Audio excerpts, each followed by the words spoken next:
আসসালামু আলাইকুম, স্বাগত জানাচ্ছি আরটিভি দুপুরের সংবাদে। আপনাদের সাথেই আছি আমি সালিহা পারভিন। সাথে সমন্বয়কদের চাঁদাবাজির ঘটনায় দেশের ভবিষ্যৎ নিয়ে শঙ্কা জানালেন বিএনপি মহাসচিব মির্জা ফখরুল ইসলাম আলমগীর। তিনি বলেন, 1 বছর হয়ে গেলেও এখন পর্যন্ত দেশের তেমন কোনো পরিবর্তন করতে পারেনি সরকার। গণতন্ত্রে উত্তরণে বাধা সৃষ্টি করে কোনো লাভ হবে না বলেও হুঁশিয়ারি দেন বিএনপি মহাসচিব। অন্যদিকে চাঁদাবাজদের দলীয় পরিচয় না দেখে তাদের বিচারের দাবি জানিয়েছেন রুহুল কবির রিজভী। রুদ্র রফিকের রিপোর্ট। সোমবার সকালে জুলাই গণঅভ্যুত্থান উপলক্ষে বিএনপির মাসব্যাপী কর্মসূচির অংশ হিসেবে রাজধানীর শাহবাগে যুবদলের এই গ্রাফিতি অঙ্কন। কর্মসূচিতে অংশ নিয়ে বিএনপি মহাসচিব বলেন, গণঅভ্যুত্থানের 1 বছর পার হলেও দেশের রাজনৈতিক বাস্তবতায় কোনো গঠনমূলক পরিবর্তন আসেনি। সমন্বয়কদের চাঁদাবাজির ঘটনায় উদ্বেগ প্রকাশ করেন তিনি। দেখলাম 5 জন সমন্বয়কারীকে গ্রেপ্তার করেছে পুলিশ। তারা জোর করে একটি বাড়ি থেকে, একজন সাবেক সংসদ সদস্যের বাড়ি থেকে 50 লক্ষ টাকা আদায় করেছে। এই কি পরিণতি? এটাই কি আমরা চেয়েছিলাম? এই বাংলাদেশের মানুষকে কেউ এটা চেয়েছিল? সুতরাং এত তাড়াতাড়ি যদি এই ঘটনা ঘটে, 1 বছর হয়নি, তাহলে আমাদের ভবিষ্যৎ কি? বিএনপি মহাসচিব আরও বলেন, রাজনৈতিক দলগুলোর সহযোগিতা থাকা সত্ত্বেও সংস্কারে সহযোগিতা না করার অপবাদ দিচ্ছে সরকার, যা দুঃখজনক। আমরা এমন কতগুলো বিষয় নিয়ে তর্ক বিতর্ক করছি, এমন কতগুলো বিষয় নিয়ে আমরা নিজেদের মধ্যে কোন্দরে লিপ্ত হয়েছি, যা বাংলাদেশকে আরো পেছনে ঠেলে দিতে পারে। এদিকে নয়াপল্টনে বিএনপির কেন্দ্রীয় কার্যালয়ে এক অনুষ্ঠানে দলের সিনিয়র যুগ্ম মহাসচিব রুহুল কবির রিজভী গণতন্ত্র সরকারের মুখ্য উদ্দেশ্য কিনা তা নিয়ে প্রশ্ন তোলেন। চাঁদাবাজদেরকে ধরা, দখলদারদেরকে ধরা, তার রাজনৈতিক পরিচয় যাই থাক না কেন, এটি বারবার বলা হয়েছে, সেটা যাতে দ্রুত গতিতে বাস্তবায়ন হয়। পরিবর্তিত পরিস্থিতিতে সরকার দেশের মানুষের প্রত্যাশা পূরণে ব্যর্থ বলেও মন্তব্য করেন রুহুল কবির রিজভী। গ্রামের বাড়িতে গেছে। রুদ্র রফিক, আরটিভি, ঢাকা। জাতীয় ঐকমত্য কমিশনের বৈঠকে 4 সাংবিধানিক প্রতিষ্ঠান পিএসসি, দুদক, মহাহিসাব নিরীক্ষক এবং নিয়ন্ত্রক এবং ন্যায়পাল নিয়োগ পদ্ধতি সংবিধানে অন্তর্ভুক্ত করা আলোচনা থেকে কিছু সময়ের জন্য ওয়াকআউট করে বিএনপি। সকালে দলগুলোর সঙ্গে জাতীয় ঐকমত্য কমিশনের বৈঠকে এ বিষয়ে আলোচনার শুরুতেই বিএনপির স্থায়ী কমিটির সদস্য সালাউদ্দিন আহমেদ বৈঠক থেকে বের হয়ে যান।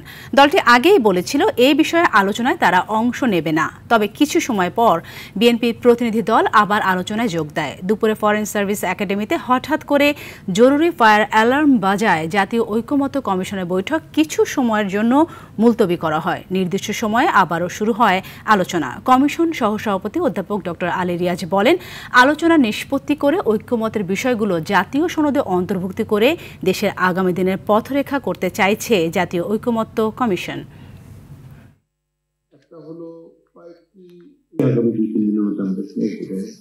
এই বিষয়গুলো নিষ্পত্তি করতে হবে। আমরা চাই এগুলি নিষ্পত্তি করে জাতীয় সনদে এগুলি যুক্ত করে জনগণের সামনে সেগুলোকে উপস্থাপন করে সকলের স্বাক্ষর করে একটা ঐতিহাসিক দলিল তৈরি করতে, যার মধ্যে দিয়ে ভবিষ্যৎ বাংলাদেশের পথরেখাটা থাকবে। সংবিধিবদ্ধ বিভিন্ন প্রতিষ্ঠানের নিয়োগ সংক্রান্ত যে নিয়ন্ত্রণটা করতে চাচ্ছে সাংবিধানিকভাবে, সেটা যদি হয় তাহলে নির্বাহী বিভাগের কার্য সম্পাদনে এবং সঠিকভাবে একটা ভারসাম্যমূলক সরকার ব্যবস্থা এবং রাষ্ট্র ব্যবস্থা পরিচালনার ক্ষেত্রে, প্রতিষ্ঠা করার ক্ষেত্রে অনেকটা বাধা পেতে হবে। দর্শক, এই বিষয়ে আরও বিস্তারিত জানতে আমরা যুক্ত হব ফরেন সার্ভিস একাডেমিতে। সেখানে রয়েছেন আমাদের সহকর্মী জাহিদ রহমান। জাহিদ, বেশ কিছু বিষয় আপনার কাছে জানতে চাইব। প্রথমত, কোন কোন বিষয় ঐকমত্য হয়েছে, আর বিএনপি যে ওয়াকআউট করেছে এর মূল কারণ কি, আর আরেকটি বিষয় যুক্ত করবেন, বৈঠক আবার শুরু হয়েছে কিনা? বিএনপি মূলত যে জিনিসটি জানিয়েছিল, তারা আগে সিদ্ধান্ত দিয়েছিল যে নির্বাহী বিভাগের সাথে সম্পৃক্ত যে কর্ম কমিশন রয়েছে, ন্যায়পাল, দুদক কমিশন সহ যে গঠন সাংবিধানিক প্রতিষ্ঠানগুলোতে যে নিয়োগের বিষয়টি রয়েছে, সেটির জন্য স্বাধীন কমিশন গঠনের প্রস্তাব দিয়েছিল ঐকমত্য কমিশন। তবে বিএনপি বলছে যে এই কমিশনগুলো গঠন হলে নির্বাহী বিভাগের সাথে কাজ করতে এবং সরকারের যে রাষ্ট্র পরিচালনার ক্ষেত্রে সহজ হবে না এবং জটিলতা সৃষ্টি হবে। সেই কারণেই মূলত বিএনপি ওয়াকআউট করেছে এবং পরবর্তীতে তারা যে আলোচনা আলোচনাগুলো হচ্ছে এই বিষয়গুলো নিয়ে, সেই আলোচনায় বিএনপি অংশ নিচ্ছে না। এছাড়া অন্যান্য যে আলোচনাগুলো রয়েছে ঐক্যমত্য কমিশনের প্রস্তাবে, সেই আলোচনাগুলো অংশ নেবে।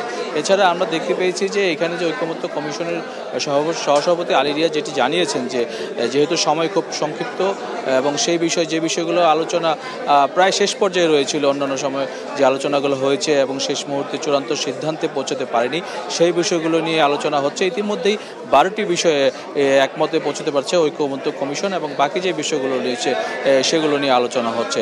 তবে এই মুহূর্তে বিএনপি ভিতরে অবস্থান করলেও তারা এই আলোচনাগুলোতে অংশ নিচ্ছে না। এছাড়া অন্যান্য যে আলোচনাগুলো আছে সেখানে অংশ নেবে।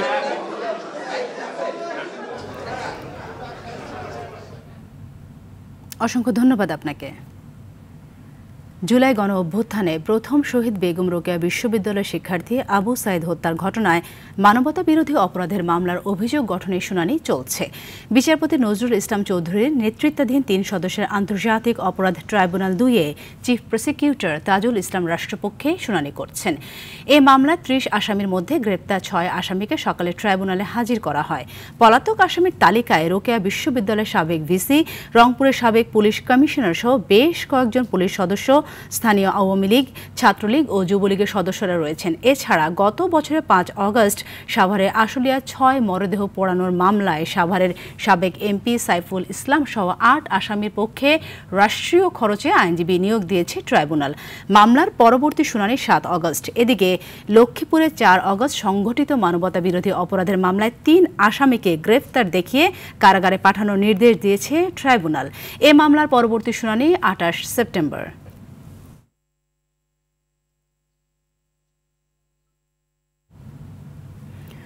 ঐক্যমত্যের ভিত্তিতে সুষ্ঠু ও নিরপেক্ষ নির্বাচনের পরিবেশ তৈরি হবে বলে আশা করছে জামায়াতে ইসলামী। দুপুরে জামায়াতের আমির ডাক্তার শফিকুর রহমানের সঙ্গে দক্ষিণ কোরিয়ান রাষ্ট্রদূত পার্ক ইয়ং-সিকের সৌজন্য সাক্ষাৎ শেষে একথা জানান দলটির সেক্রেটারি জেনারেল অধ্যাপক মিয়া গোলাম পরওয়ার। মগবাজার কেন্দ্রীয় কার্যালয়ে ঘণ্টাব্যাপী বৈঠক করে দুপক্ষ। এ সময় বাংলাদেশের অর্থনৈতিক সম্ভাবনা তুলে ধরে পোশাক শিল্পসহ নানা খাতে পারস্পরিক সহযোগিতা বৃদ্ধির কথা বলেন কোরিয়ান রাষ্ট্রদূত। আলোচনা করেন জাতীয় নির্বাচনে জামায়াতের অবস্থান নিয়েও। ক্ষমতায় গেলে বাংলাদেশকে দুর্নীতিমুক্ত সহ টেকসই উন্নয়নের দিকে নিয়ে যেতে চান বলে সাংবাদিকদের জানান জামায়াতের সেক্রেটারি জেনারেল। আমরা আশা করি একটা ঐক্যমতের ভিত্তিতেই আগামী নির্বাচনে একটা সুষ্ঠু নিরপেক্ষ নির্বাচনের পরিবেশ ইনশাল্লাহ তৈরি হবে। সৎ নেতৃত্ব এবং একটি সুষ্ঠু দেশ গঠনের জন্য আগামী নির্বাচনে বিভিন্ন সংস্কারের মধ্য দিয়ে একটা গণতান্ত্রিক উন্নয়নশীল সম্ভাবনাময় দেশ গঠনের যে প্রচেষ্টা চালিয়ে যাচ্ছি, সেক্ষেত্রে সম্ভব হলে আমরা এই দেশটাকে একটা করাপশন ফ্রি একটা সাস্টেনেবল ইকোনমির দিকে নিয়ে যেতে পারি। সংসদে উচ্চকক্ষ পিআর পদ্ধতি অনুসারে হতে হবে বলে মন্তব্য করেছেন জাতীয় নাগরিক পার্টি এনসিপির আহ্বায়ক নাহিদ ইসলাম। জামালপুরে জেলার শহীদ পরিবার সদস্যদের সঙ্গে সাক্ষাৎ শেষে তিনি মন্তব্য করেন। দেশ গড়তে জুলাই পদযাত্রার 28তম দিনে আজ এ জেলায় পদযাত্রা ও জনসভা করবে দলটির কেন্দ্রীয় নেতৃবৃন্দ। বেলা 11টার পর শুরু হয় পদযাত্রা। পরে শহরের ফৌজদারি মোড়ে পথসভা শেষে ময়মনসিংহের উদ্দেশ্যে রওনা দেবেন তারা।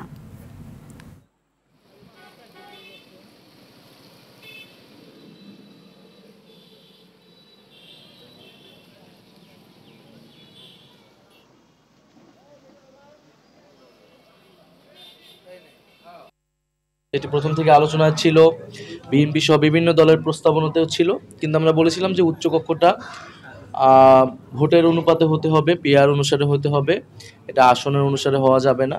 ফলে উচ্চকক্ষ আমাদের ক্ষমতার ভারসাম্য এবং জবাবদিহিতার জন্য অত্যন্ত গুরুত্বপূর্ণ। সে বিষয়ে এখনো ঐক্যমত আসেনি। আহত জুলাই যোদ্ধাদের সেবায় নিয়োজিত স্বাস্থ্যকর্মীদের নিয়ে জুলাই স্মরণ অনুষ্ঠানে স্বাস্থ্যকর্মীদের উদ্দেশ্যে প্রধান উপদেষ্টা ডক্টর মোহাম্মদ ইউনূস এক ভিডিও বার্তা দিয়েছেন। সকালে শাহবাগ আবু সাইদ ইন্টারন্যাশনাল কনভেনশন সেন্টারে চলা অনুষ্ঠানে এ বার্তা দেন তিনি। জুলাই যোদ্ধাদের চিকিৎসায় নিজেদের সর্বোচ্চ দিয়েছিলেন। তারা রোগীর কোনো তথ্য নথিভুক্ত পর্যন্ত রাখেনি, কারণ এইসব নথির সূত্র ধরে আহতদের গ্রেপ্তার করা হচ্ছে। বিনামূল্যে দিন রাত গলিবদ্ধ আন্দোলনকারীদের জীবন বাঁচাতে আপনারা সর্বোচ্চ ঝুঁকি দিয়ে চিকিৎসা দিয়েছেন। মাইলস্টোন স্কুলে বিমান বিধ্বস্তের ঘটনায় গেল রাতে দগ্ধ সাহেল ফারাবি আয়ান নামে আরও এক শিক্ষার্থীর মৃত্যু হয়েছে। এ নিয়ে মোট মৃতের সংখ্যা দাঁড়ালো 34 জনে। জাতীয় বার্ন ইনস্টিটিউট সহ বিভিন্ন হাসপাতালে মোট 45 জন রোগী ভর্তি রয়েছে। এর আগে আরও 2 জন সুস্থ হয়ে বাড়ি ফিরেন। এ নিয়ে 4 জন হাসপাতাল থেকে বাসায় ফিরল। এখনও সংকটাপন্ন অবস্থায় আইসিইউতে রয়েছে 3 জন। ভারত, চীন ও সিঙ্গাপুরের বিশেষজ্ঞ চিকিৎসক দল যৌথভাবে তাদের চিকিৎসা দিচ্ছেন। এদিকে মাইলস্টোনে যুদ্ধ বিমান বিধ্বস্তের ঘটনায় 9 সদস্যের তদন্ত কমিটি গঠন করেছে অন্তর্বর্তী সরকার। কমিশনকে 4 সপ্তাহের মধ্যে প্রতিবেদন জমা দিতে বলা হয়েছে।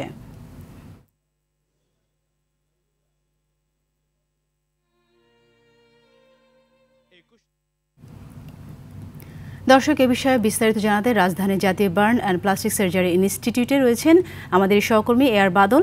তার সাথে যুক্ত হচ্ছি আমরা। বাদল, জানাবেন যারা ভর্তি রয়েছেন তাদের সর্বশেষ অবস্থা কেমন দেখতে পাচ্ছেন, চিকিৎসকরা কি বলছেন, আর এর পাশাপাশি বলবেন হাসপাতালের সার্বিক ব্যবস্থাপনা কেমন দেখতে পাচ্ছেন?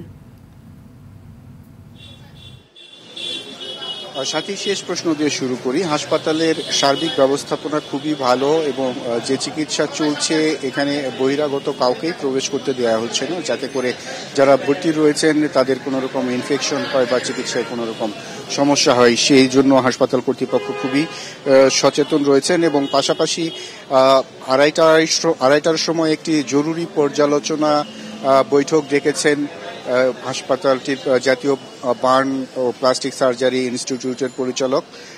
তার নেতৃত্বে একটি জরুরি পর্যালোচনা ও মূল্যায়ন সভা অনুষ্ঠিত হবে। সেখানে সবগুলো ইউনিটের প্রধান এবং সহকারী রেজিস্ট্রার সহ প্রতিটি ইউনিট থেকে একজন করে উপস্থিত থাকতে বলা হয়েছে। এটি 2:30টার সময় শুরু হওয়ার কথা রয়েছে। তারপরেই হয়তো ব্রিফিং করবেন এবং রোগী যারা ভর্তি রয়েছে তাদের কি সর্বশেষ অবস্থা সেটি আমাদেরকে জানিয়ে দিবেন। তো আমরা এখন পর্যন্ত যেটি জানতে পেরেছি যে যারা ভর্তি রয়েছেন তাদের অবস্থা স্থিতিশীল রয়েছে এবং এখানে যারা আইসিইউতে যারা রয়েছে তাদের অবস্থা এখন পর্যন্ত অপরিবর্তিত রয়েছে, এরকমটি আমরা জানতে পেরেছি। এবং মরদেহের যে সংখ্যা বলা হচ্ছে 34টি এবং গতকাল বলা হয়েছিল 35টি, এই সংখ্যা নিয়ে একটি বিভ্রান্ত তৈরি হয়েছে, যেটি স্বাস্থ্য মন্ত্রণালয় থেকে জানিয়েছে যে এই ময়নাতদন্তের জন্য যে ছিন্ন বিচ্ছিন্ন যে বডি ছিল 5টি ব্যাগে আলাদা আলাদা, প্রতিটিকেই একটি করে মরদেহ হিসেবে গণনা করা হয়েছিল, যে কারণে সেগুলোকে 5টি মরদেহ বলা হয়েছিল। কিন্তু ফরেনসিক করার পরে দেখা গেছে যে 7ম শ্রেণীর 2 জন শিক্ষার্থীর আসলে এই মরদেহ ছিল, যে কারণে 3টি মরদেহের সংখ্যা কমে গেছে, যে কারণেই লাশের সংখ্যা কমেছে এবং এখন বলা হচ্ছে যে 34টি মরদেহ রয়েছে। সর্বমোট মৃতের সংখ্যা 34 এটি বলা হচ্ছে। আর ধারণা করা হচ্ছে যে 2 জন শিক্ষার্থীর দেহ ছিন্ন বিচ্ছিন্ন হয়ে গিয়েছে এবং বডি পার্টগুলোকে ব্যাগে ভরে ফরেনসিক করার জন্য নিয়ে আসা হয়েছিল, তাদের উপরে আসলে বিমানটি আশ্রে পড়েছিল এমনটি ধারণা করা হচ্ছে। তো এই 2:30টায় যে ব্রিফিং হবে, ব্রিফিং এর পরে রোগীদের যারা চিকিৎসা নিচ্ছেন তাদের সার্বিক অবস্থা আমরা পরবর্তী সংবাদে আরো জানিয়ে দিতে পারবো। সাথী, ধন্যবাদ আপনাকে।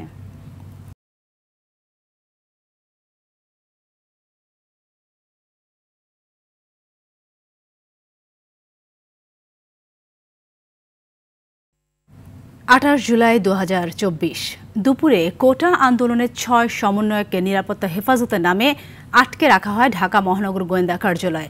রাতে ভয়ভীতি দেখিয়ে তাদের মুখ থেকে বের করা হয় আন্দোলন প্রত্যাহারের ঘোষণা, যার ভিডিও পাঠানো হয় বিভিন্ন গণমাধ্যমে। তবে এমন বার্তার পর আরও তীব্রতা পায় আন্দোলন। সেদিন শিক্ষকদের একটি বড় অংশ সক্রিয় হয় আন্দোলনের মাঠে। তবে প্রত্যাশা আর প্রাপ্তি নিয়ে হতাশ তাদের মধ্যে কেউ কেউ। সেদিনেরই কিছু কথা তুলে ধরেছেন সাকিবুর রহমান। কোটা সংস্কার আন্দোলনে তখন নিহতের সংখ্যা নিয়ে চলছিল বিভ্রান্তি। বিভিন্ন গণমাধ্যমে 2 শতাধিক মৃত্যুর সংবাদ প্রকাশ হলেও 28 জুলাই তৎকালীন স্বরাষ্ট্রমন্ত্রী দাবি করেন মাত্র 147 জন এখন পর্যন্ত আমাদের হিসাবে রয়েছে। সকাল থেকে ডিবি হেফাজতে থাকা সমন্বয়কদের সঙ্গে দেখা করতে চান পরিবারের সদস্যরা, কিন্তু সে সুযোগ না দিয়ে ব্রিফিংয়ে হারুন জানান নিরাপত্তার জন্যই তাদের হেফাজতে রাখা হয়েছে। আমরা সিকিউরিটির স্বার্থে, নিরাপত্তার স্বার্থে তাদেরকে আমরা এনেছি। রাতে 6 সমন্বয়ক নিয়ে একটি ভিডিও ধারণ করে গণমাধ্যমে পাঠায় গোয়েন্দা পুলিশ, যেখানে আন্দোলন স্থগিতের ঘোষণা আসে। আমাদের প্রধান দাবি ছিল কোটার যৌক্তিক সংস্কার, যা ইতিমধ্যে সরকার পূরণ করেছেন। সার্বিক স্বার্থে আমরা এই মুহূর্তে থেকে আমাদের কর্মসূচি প্রত্যাহার করছি। এমন ঘোষণায় তুমুল সমালোচনার মুখে পড়ে ডিবি। শুরুতে কিছুটা বিচলিত হলেও দ্রুতই আন্দোলনের তীব্রতা বাড়ায় শিক্ষার্থীরা। আমরা ভেবে নিয়েছিলাম এরকম একটা যে সামথিং ইজ ফিশি, কারণ এছাড়া কখনো এরকম ধরনের আপোষে যাওয়াটা সম্ভব না। এতগুলো লাশের উপর দিয়ে যে জোরপূর্বক যে স্ক্রিপ্ট পড়ানো হয়েছিল, তাদেরকে স্ক্রিপ্ট পড়ানো হয়েছিল, কিন্তু আমরা বুঝেছিলাম যে এটা আসলে আসল না। এখন কি হবে এবং এই মুহূর্তে কি আন্দোলনটা চলবে? আমাদের খুলনা, শিববাড়ি এবং গোল্লামারী দুই জায়গায় প্রচুর পরিমাণে ওইখানে মূলত আন্দোলনটা হলো। সেদিনই প্রথম সশরীরে আন্দোলনে সরব হন বিভিন্ন বিশ্ববিদ্যালয়ের শিক্ষকরা। আমি আমার জায়গা থেকে আর বাসায় থাকাটা আমার জন্য আসলে একটা টাটা হয়ে গেল। আমার স্টুডেন্টরা রাস্তায় এবং পুলিশরা ধাওয়া পাল্টা ধাওয়া করছে। শিক্ষকদের একটা মিছিল হবার কথা ছিল, অপরাজয়তে ওরা জড়ো হয়েছিল এবং সেখান থেকে একটা মিছিল হওয়ার কথা ছিল। তবে আন্দোলন পরবর্তী চাওয়া পাওয়া নিয়ে আক্ষেপ প্রকাশ করে তিনি বলেন, সবচেয়ে বেশি হতাশ করেছে তরুণরা। আর সংস্কারের কথা বললেও এখনো সাফল্য দেখাতে পারেনি সরকার। সংস্কারের কথা বলে ঠিক আছে, তারপরেও আমরা অনেকদিন তো দেখলাম, অনেকদিন অপেক্ষা করলাম যে ইন্টারিম গভর্নমেন্ট নানান রকমের রাজনৈতিক সংস্কার চাচ্ছেন। এই গভর্নমেন্টের অধীনে সবচেয়ে যে বড় ব্যর্থতা, যে মব যে জিনিসটা, সেই জিনিসটা আসলে একটা সংস্কৃতিতেই আমি বলবো পরিণত হয়েছে। পলিটিক্যাল যে গভর্নমেন্টগুলো, তাদের স্ট্যান্ডও আমাদের কাছে আসলে ক্লিয়ার না। এমনকি এনসিপি যারা হতে পারতো একটা ভরসার স্থল, তারা কিন্তু আসলে ভরসার স্থল হতে পারেনি। জুলাই অভ্যুত্থানের মধ্য দিয়ে নতুন বাংলাদেশ গঠনের স্বপ্ন পূরণ নিয়ে এমন শঙ্কা আন্দোলনকারীদের অনেকেরই। সাকিবুর রহমান, RTV, ঢাকা।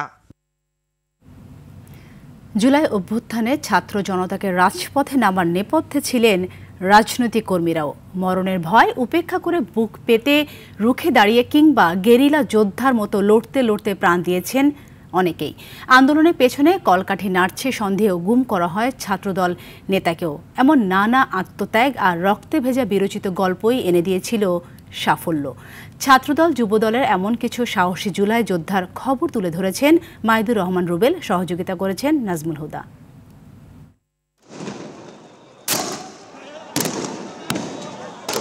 উত্তাল জুলাইয়ের উত্তাপ তখন সপ্তমে। সরকার মরিয়া সর্বশক্তি দিয়ে আন্দোলন দমাতে আর নাছোড় বান্দা শিক্ষার্থীরা অনর দাবি আদায়ে। পিছিয়ে যাওয়ার পথ বন্ধ।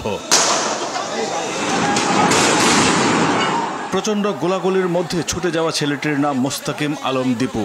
উত্তাল মিরপুরে ঠিক যেন এক গেরিলা যোদ্ধা। মিরপুর 10 নম্বর গোলচত্বরে শাহ আলী থানার এই ছাত্রদল নেতা যেন ভয় ডরহীন এক সাহসী যোদ্ধা। পুলিশের নিশানায় ঠিকই গুলিবিদ্ধ হন মোস্তাকিম। 4 আগস্ট মিরপুর 10-এ প্রথম পাড়াটায় ফেলে আমি একদম গোলচত্বরে, যেটা প্রমাণ আমার ওই ভিডিওতে আছে। আমি যাওয়ার পর আস্তে আস্তে সবাই আসি, তো আস্তে আস্তে আমরা ফায়ার সার্ভিসের পিছন পর্যন্ত পুলিশ আর ছাত্রলীগদের নিতে সক্ষম হই। ঢাকা মহানগর ছাত্রদল নেতা ফখরুল ইসলাম ফাহাদ রুখে দাঁড়ানোর গল্পে আরেক আহত যোদ্ধা। আন্দোলনের সময় পুলিশের ছোড়া গুলি ঘাড়ের পাশ ঘেঁষে বের হয়ে যায় গালের নিচ দিয়ে। মরতে মরতে বেঁচে যাওয়া যেন কাল্পনিক গল্প। আমার বুলেটটা ছিল চাইনিজ রাইফেলের বুলেট। আপনার এই যে আমার ভিতরের মাংসপেশি সব পুড়ে যায়, এখনো আপনার আমার গায়ের মাংসপেশিগুলো পোড়া। ডাক্তার দ্রুত ড্রেস চেঞ্জ করে দেয়, করে উনি জাস্ট প্রেসক্রিপশনটা দিয়ে বলে বাবা তোমরা কই যাবা জানি না, আইন শৃঙ্খলা বাহিনীর হাতে যদি তোমরা এখন পড়ো তাহলে দেখা যায় ওরা তোমাদেরকে গ্রেপ্তার করে ট্রিটমেন্টও দিবেই না এবং বিভিন্ন নানা ধরনের নির্যাতন করবে। বুলেটের চোখ রাঙানি উপেক্ষা করে চাংখারপুলে ছাত্রদল নেতা আবিদ ইসলাম খানের আহ্বান ছিল, প্লিজ কাউকে কেউ ছেড়ে যাবেন না।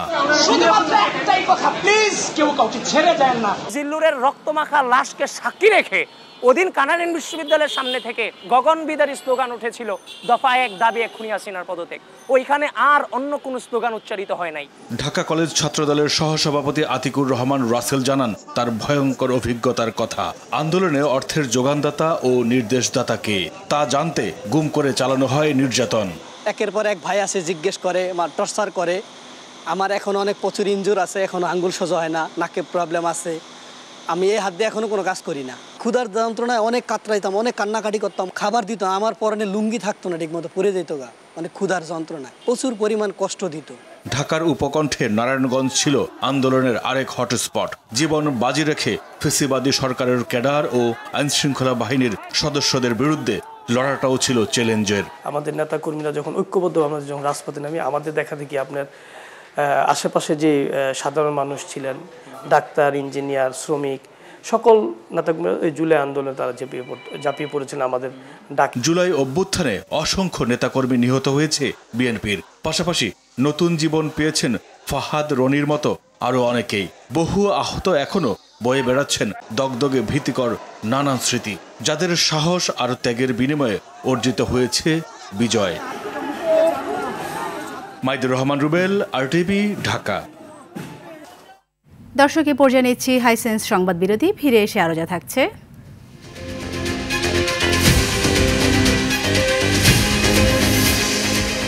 গাজায় অপুষ্টি মাত্রা বিপজ্জনক গতিপথে, সতর্ক বিশ্ব স্বাস্থ্য সংস্থার। গাজা ইস্যুতে মন্ত্রিসভার বৈঠক আহ্বান করবেন ব্রিটিশ প্রধানমন্ত্রী।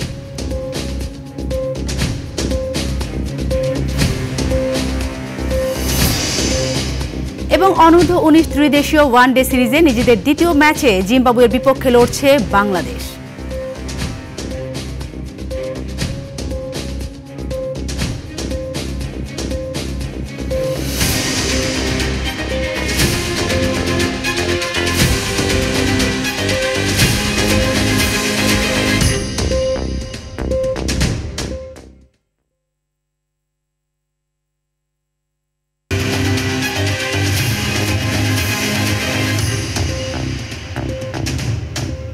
দুপুরের সংবাদ দেখছেন আরটিভিতে। আপনাদের সাথেই আছি আমি সালিয়া পারভিন সাথী। গত ফেব্রুয়ারিতে বিয়াম ফাউন্ডেশনে 2 জন নিহতের ঘটনায় এসসি বিস্ফোরণের জন্য নয়, ঘটেছে অকটেন ঢেলে আগুন দেওয়ার কারণে। সকালে রাজধানী কল্যাণপুরে এক সংবাদ সম্মেলনে এ তথ্য জানায় পিবিআই।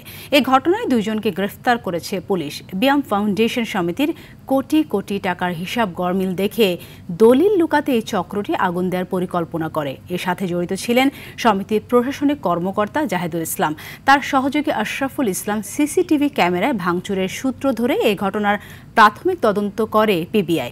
সংস্থাটি জানায়, আগুনের ঘটনায় নিহত অফিস সহায়ক আব্দুল মালেক ও সমিতির সেক্রেটারি গাড়ি চালক মোহাম্মদ ফারুক এই চক্রের সাথে জড়িত ছিল।